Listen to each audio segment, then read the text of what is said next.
Hi అండి. ఇది చిత్రగుప్త నోము, ఇవాళ రథసప్తమి కదా, చిత్రగుప్త నోము చేసామండి. ఇక పాలు, పెరుగు, ఉప్పు, దాన్నం అండి. ఇవి ఎండి ప్రమ్మిద బంగారు ముత్తండి. ఇవి ఒత్తులు. ఇక అరటిపళ్ళు గెలండి ఒకటి.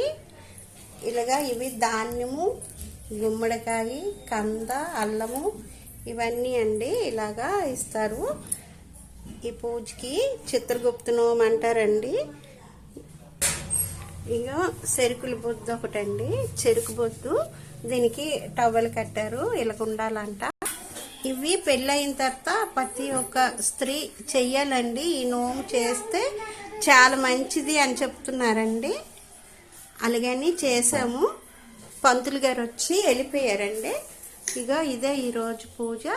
మీకు కానీ నచ్చితే లైక్ చేయండి, షేర్ చేయండి, సబ్స్క్రైబ్ చేసుకోండి. Bye bye.